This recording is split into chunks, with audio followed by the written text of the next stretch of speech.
Iran के खिलाफ जंग में अब अमेरिका भी कूद गया है।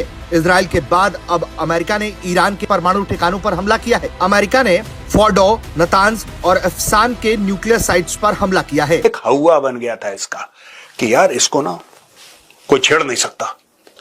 आज उस हवे को ये कर दिया अमेरिका ने। अब देखिए साहब, और इजरायली तो काफी समय से बोल ही रहे थे दोस्तों कि यार देखो, साफ सीधी बात है, वी ओन द स्काईज। याद रखना आने वाले दिनों में ये बिल्कुल नंगी होके मंजरेआम पे आएगी। जैसे जैसे टेक्नोलॉजी की ताकत बढ़ती जाएगी, माइट इज राइट, खत्म।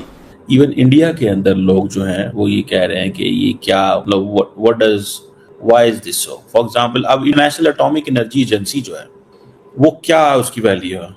प्रेसिडेंट ट्रंप ने अमेरिकन से और पूरी दुनिया से एड्रेस करते हुए अपनी रिलेटिवली शॉर्ट स्पीच में बताया कि उन्होंने एक इंतहाई कामयाब हमला किया है। ओए, हम तो बरादरियां अपने मुल्कों में नहीं हैं। हिंदुस्तान में मुसलमानों के साथ, अक़लियतों के साथ, मसीहियों के साथ क्या सलूक हो रहा है? ये साथ है, दुनिया की सबसे बड़ी डेमोक्रेसी है। ये ढोंग है। क्या हो सकती है? ठीक है, हमें इस चीज को थोड़ा सा इस मामले से भी स्टडी करना चाहिए। लेकिन ये वो तीन फोर्दो, नटन्स एंड इस्फहान, तीन ऐसी साइट्स हैं जिनके ऊपर उन्होंने हमले किए। मैं देख रहा था इवन इंडिया के अंदर लोग जो हैं वो ये कह रहे हैं कि ये क्या, मतलब what does, why is this so. For example, अब इंटरनेशनल एटॉमिक एनर्जी एजेंसी जो है वो क्या उसकी वैल्यू है।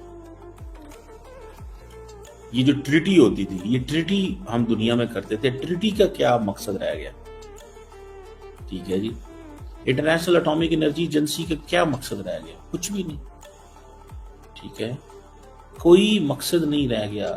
और ये सारी बात है, they are great parts, they do what they like to do, they don't care about others, they don't want to do anything.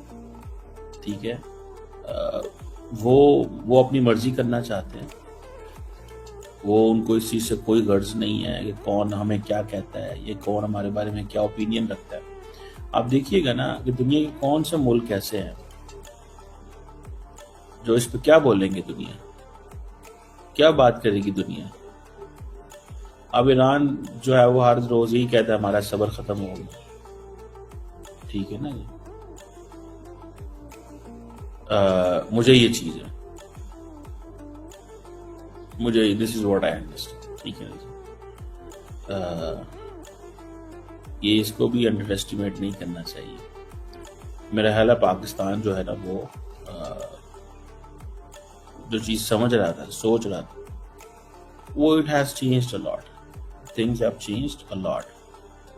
और हमारी वो पोजीशन नहीं रही जो हम खित्ते के अंदर बैठ के देख रहे हैं कि क्या होगा और क्या नहीं होगा। इंटरनेशनल लॉ की कोई वैल्यू नहीं रही है।